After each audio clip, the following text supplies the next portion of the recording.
Welcome to Break Free to Brilliance podcast, empowering women in business through thought-provoking interviews and insights. Embrace your authentic power, explore the impact of your story, and discover how writing your best-selling book can amplify your message, authority, and the 3 I's: impact, influence, and income. Let each episode guide you towards brilliance in minutes. This is your host, Seema Giri. Welcome to another amazing episode of Break Free to Brilliance podcast. This is your friend Seema, your host, and I'm so excited to be joined here with our co-author, Terry Sayre. We are doing the author series podcast for our most recent #1 international best-selling book, Power of Community. Terry, thank you so much for being here. Oh, thank you for having me. It's a pleasure to talk about our common endeavor, and I just love the opportunity to share. Wonderful. Well, before we dive into this amazing interview, we're going to take a quick moment to get grounded and to be 100% present with each other. Excuse me, with each other and with our listeners. So let's close our eyes. And if you're driving, you can join us with your eyes open, please. Okay, so just feel really comfortable into your seat. Let the chair really support you and taking a deep breath in and exhale. And with the next breath in, I want you to exhale out anything that you don't have to do right now. All the worries, all the concerns, all your to-do list. I promise you, they'll be waiting for you when we're done. So just let go of all of that. And with your next breath in, I want you to bring your awareness to your heart chakra. You can put your hand over your heart to bring that awareness in. And just breathe in, just feel it pump the blood for you. It does such amazing work without having us to tell them to pump every time. And with your next breath in, I want you to think of a happy memory that can be any time of your life, including today. And once you have that wonderful memory, I want you to relive that moment as if you're living it for the very first time. And just feel that in. Remember who you were with, the joy, the laughter. What colors do you see? What was that ambience like? What was the smell like at that place? Maybe you're with friends, family, or maybe it's a time you took just for yourself to replenish, rejuvenate, and relax. Just really feel that and embody that. With your next breath in, I want you to bring your awareness to the top of your head where your crown chakra is. And I want you to think of a second happy memory. And it can be from any time period of your life, including today. Sometimes we forget today.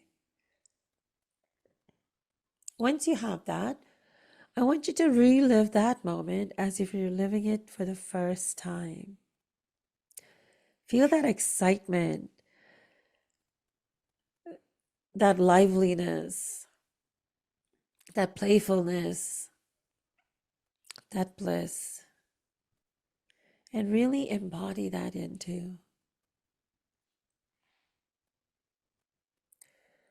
Just feel that.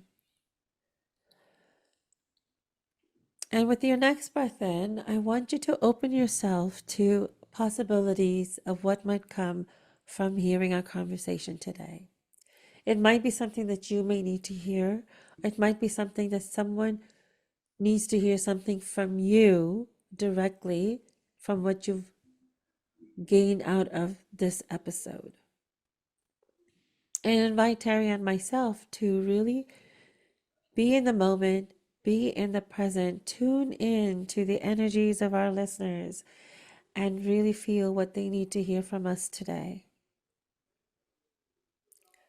And with your next breath in, open your eyes with a great big smile.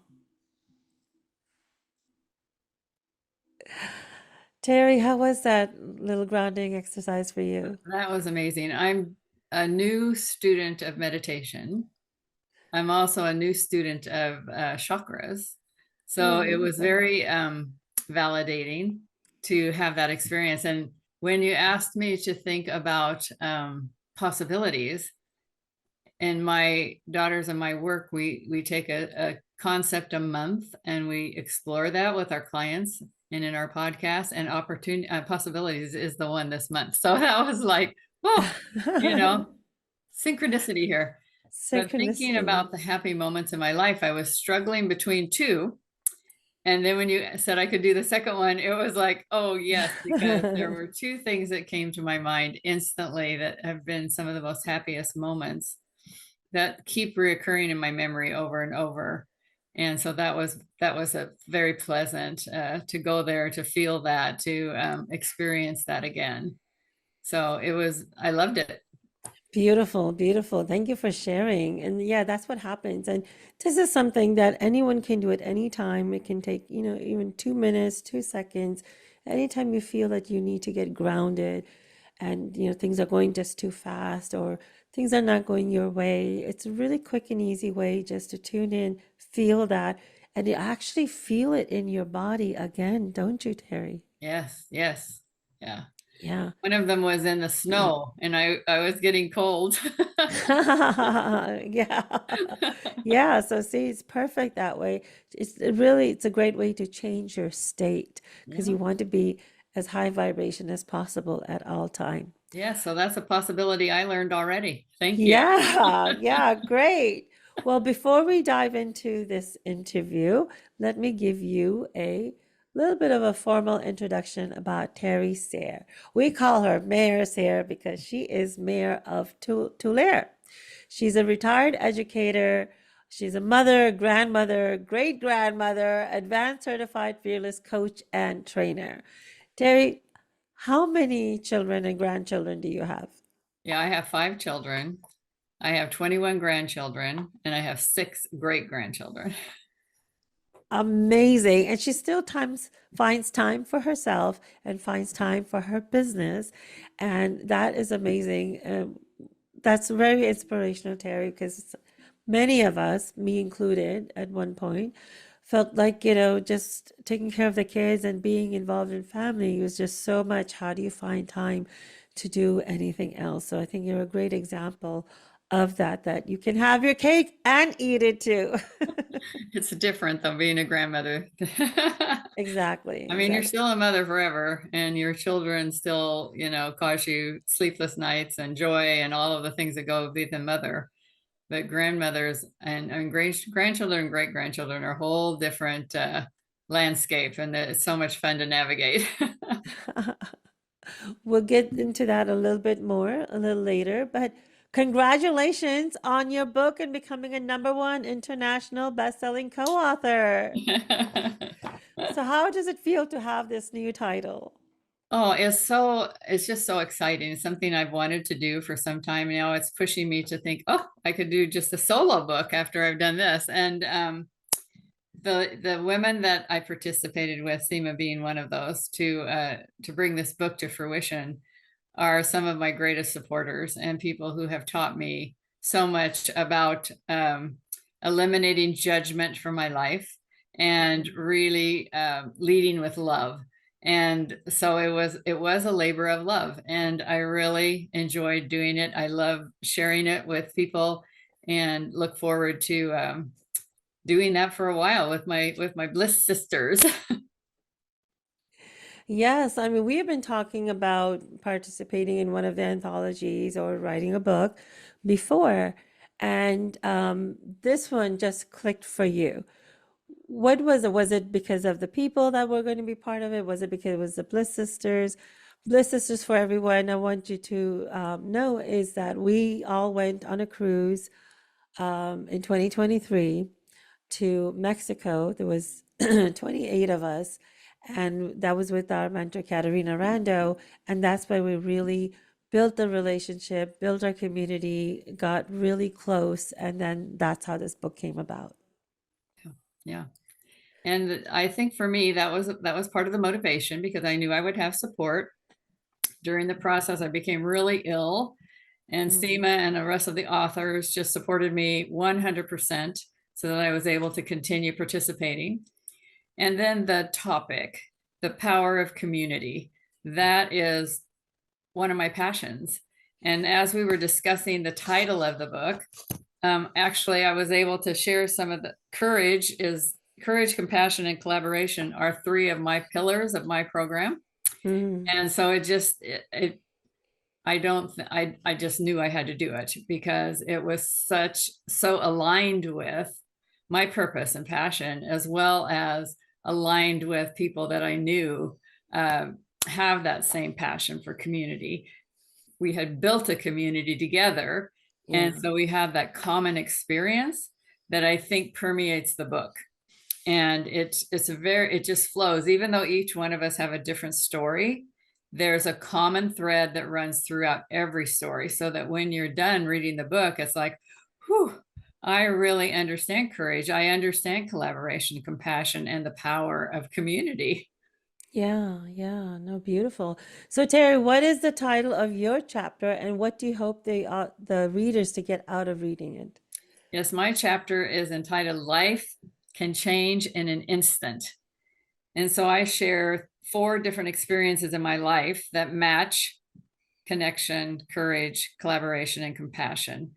And I just hope that when people read the book, I mean, there's different times in my life at different ages, but I kind of ended up with at 74, I ran for city council and am now the mayor of my city. That change happens your whole life.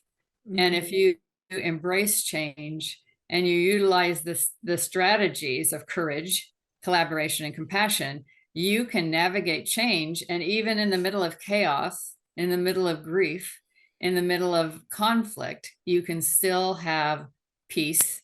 You can still navigate that change with grace.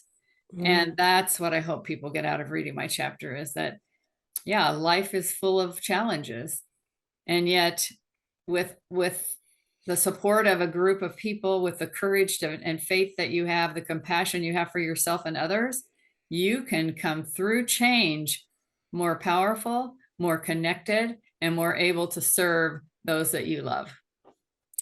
That's beautiful that you can come through the change more powerful.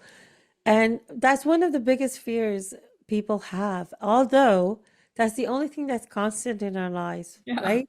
It's Yeah. change is the only thing that is constant throughout our life, yet we struggle so much with it. Why do you think that is? I tell people when I do my workshops that and I say there's 3 things that are inevitable. First is you're going to die. The Yeah. next is you have to pay taxes, but that's not really true everywhere.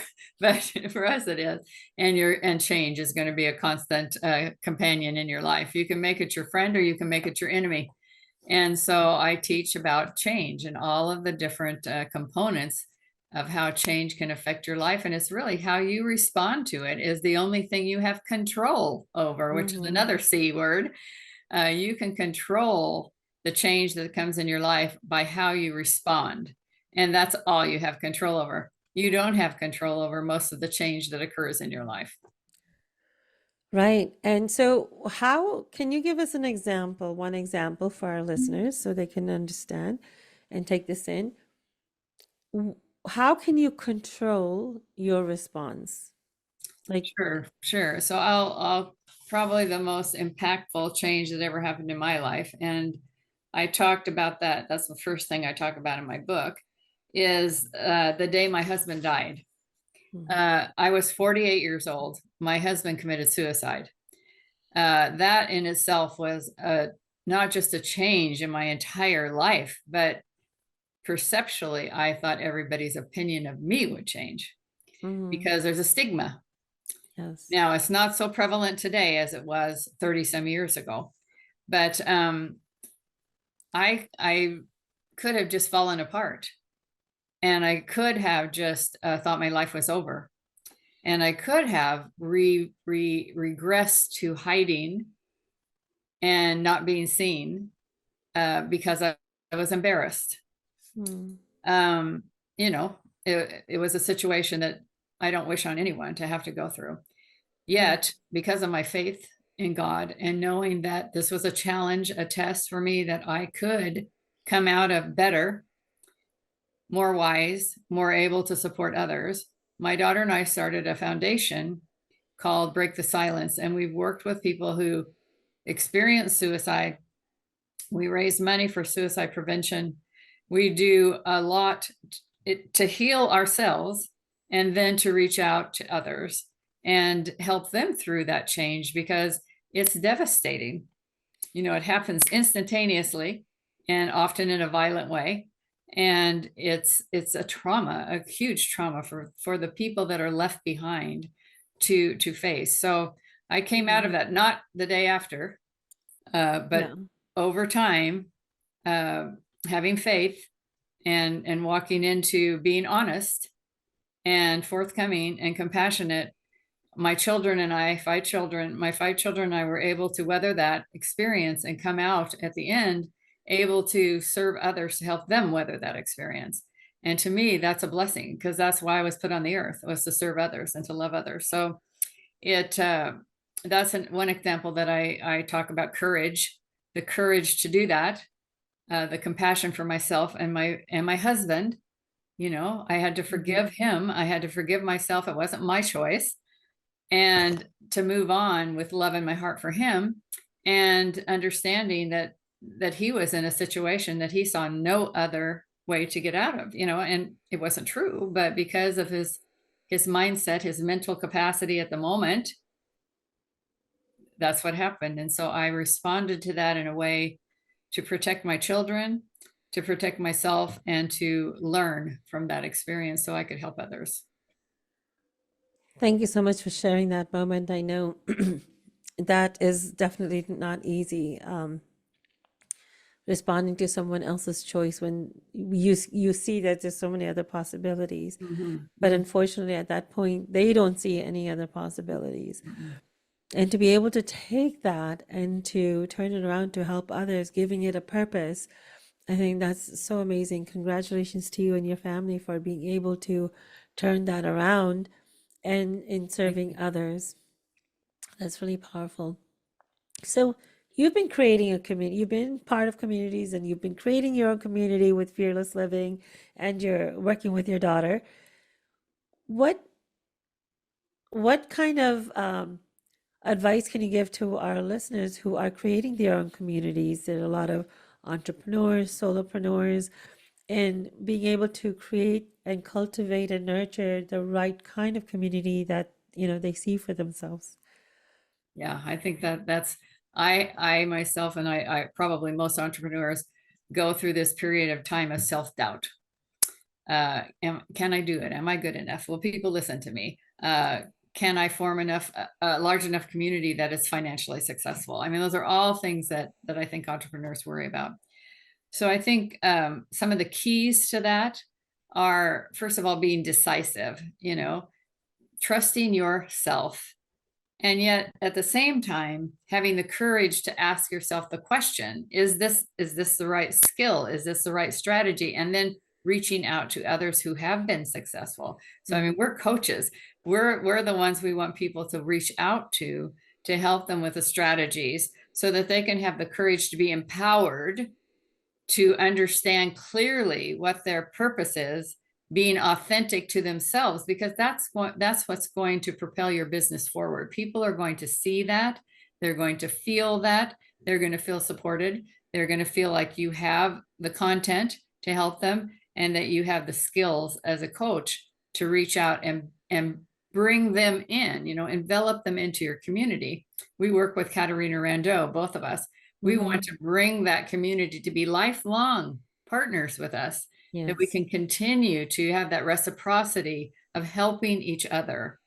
And as a coach and as a workshop leader and a leadership trainer, I always learn so much from the people that participate with me. I taught school for almost 40 years and I learned more from my kids. I'm sure as much from them as they learned from me, by Mm-hmm. building that community of support, that community of reciprocity, that community of being aware and willing to listen to one another and to build together. So Kelly and I, my daughter and I, build together, but we have coaches that we work with that help us gain clarity and purpose, to understand, really understand our true nature, which the authenticity, I believe, is like a magnet that people will come to you. No, that's wonderful. That's wonderful advice, Terry. Thank you so much. You know, that's what I'm hearing you say is that you really need to understand your why of creating that community. What is it that you wanted to do? What do you want? What is the purpose of it? For you as well as for the people that are going to be in community, and to not to be afraid to ask for help. Yes, yes. And I, in my life, up until the time I got coached myself, which wasn't until I was in my 60s, I struggled with perfectionism. And Mm, that's a toxic addiction that really negates your capacity, your value, because you're always judging yourself. So I feel like when I finally reached out for help, which perfectionists don't reach out for help because that means you're weak. When yes. I finally reached out for help, I think that's what helped me, because I realized, wow, if I can be that person that other people can reach out to and receive the kind of inspiration and support and strategies and content that I did, that's my purpose. That's my purpose, to teach and to learn and to guide others to their inner value. Some people call it to their genius, Yes. to where they can be successful in their business or whatever their true path is. Sometimes you change when you find out what your real passion is. You might change the whole foundation of your business. You might take another path. I mean, and I think that's possibilities. That's living in the land of possibilities. Continuing to do the same thing without any results is insanity, right? So there's always that Exactly. opportunity to pivot and to change. And I think that's where the community comes in to help you bring that clarity, that you're on the right path. Exactly. I think sometimes we get on a path that will lead us to where we actually need to go, and that might not be the path. Like for me, I started with wellness coaching, ended up with helping people share their stories and share their message. Yeah. But if I had not gone on that path, I would not have seen this other fork that came to me. I wasn't searching for it, but it came to me, and I had the courage to step into that and see Yeah. what is the possibility if it's coming my way without me having to search for it, then I should at least, at the very least, explore it. So I hope our listeners, you're getting this message that sometimes when we set out on a path, it's a path to lead us to where we really need to be. Just have that courage and to step into that and explore, see what can happen. We sometimes have these picture in our mind that it has to be only this way because that's what we see, because that's who we are at that point. But we're evolving every single time. And when you start taking action, other things that's meant to be comes in your way. So it's worth exploring each one of them Yeah, I and love that. see. I love that word explore. I love the word curiosity. And I think Yes, both of those words lead to possibilities. exactly. Yeah. Yeah. And Exactly. then sometimes we have to decondition what other people have told us to do, or what we've, have expectations of ourselves. We can decondition that so that we can we can move forward in a new path, seeing the possibilities. Yeah. Yeah. People get Yeah. stuck, right? They get stuck. They get stuck, yeah, because of what they've been told and what they Mhm. think. So it's always harder to travel the path less traveled, but it's going to be a path less traveled because not everyone is given the same vision. We all have a purpose and a reason. And I think we somehow forget in the way that we've been raised, in the way the society has led us in a direction. And that's not to say anyone was bad or mean, it's just that's how it happens. Yeah. But I've noticed that eventually what you're meant to be, who you're meant to be, eventually catches up to you or finds you, or you step into it some way or another. So let's drop that fight Yeah, yeah. It's like and being be open, like curious. you said, being Yeah. open-hearted and open-minded, and really being aware and observant. of what's going Yeah. on around you. Because unfortunately, I think some people don't ever get to that possibility that they had as intended for them, because they just can't pass the blocks that they've built themselves or other people have built around them.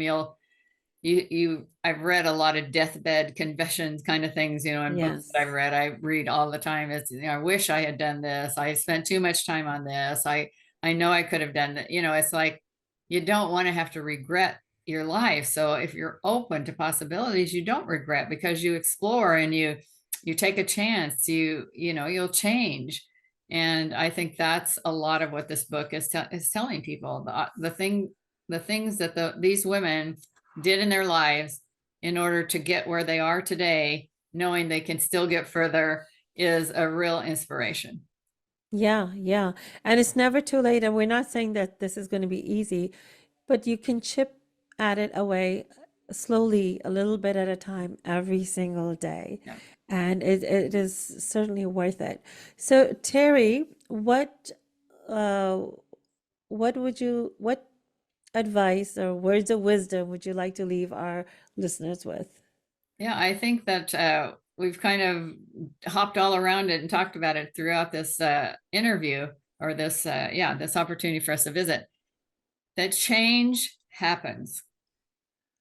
It is totally up to you whether change will be an opening door or a closing door. And you want to open the door to your life and live your life in the fullest potential that God created you to live it in. And you Mm. can only do that if you are open to change. And in order to navigate that change, you want to have courage, you want to have compassion, and you want to have people to work with you, to collaborate with you and support you, because nothing happens alone. We can't live our lives alone. Change happens with other people, love happens, all the things that can support us. We can't be fearless alone. And Yes. that's one of the tenets of fearless living, and why we coach people is you can't be fearless alone. And if you want to live your life in conjunction with fear as your friend, whether as your instead of your enemy, you can have people to help you along that path so that you can walk down your path, unique to you, without letting fear stop you. Beautiful. Thank you for that wonderful message. So, listeners, I hope you can embrace that. Change is going to happen whether you like it or not. So, why not embrace it and be Exactly. open to the possibilities? Yeah. Wonderful. Yeah. Terry, Perfect. thank you so much for being here. How can our listeners get your book and how can they connect with you? Oh, when people ask me that, I have to, where's my Kelly? She's the one with all the links. I don't even have any links on my computer. My website is terryasayrecoaching.com. And you can go there and find everything, every connection to everything that we do. So I do a daily little Terry Talks every day, weekday, that people can sign up for. It's on YouTube. And it, again, this month is about possibilities. So that's something that I love to share with people. And we have workshops. We have a retreat coming up. So just you can go to fearlessgenerations.org. That is our combined workshop, where you can find out about everything that Kelly and I do. And then just myself is terryasayre.com. So people can go either one of those places, but we're having a retreat in September. We would love to have you there. We're going to talk about the 12 steps of freedom, and we're excited about that. So thanks for letting me do that. And one of these days I'll get the links on my computer. So No problem. You gave the links to your website. That's beautiful. So you definitely do connect with Terry. She is an amazing coach, and just the way she's led her life is so inspiring. And she's continuing to, do the things that she wants to do, where most people would retire and stop doing the things that they can do. So Terry is all about possibilities, and what I love about her is that she walks her talk. So definitely well, thank connect you, with her. Seema. Thank you. Thank you. It's been a pleasure to visit with you. Always enjoy talking to you. Looking forward to our next cruise. Yes, definitely. Well, thank you so much. And to our listeners, until next time, this is Seema. Thank you for tuning in to this episode of the Break Free to Brilliance podcast. and I hope you had some key takeaways that you can implement right away. Be sure to subscribe to Break Free to Brilliance wherever you listen to podcasts. You can also follow along with us on social media using the links in the show notes below. We'll see you again for the next episode.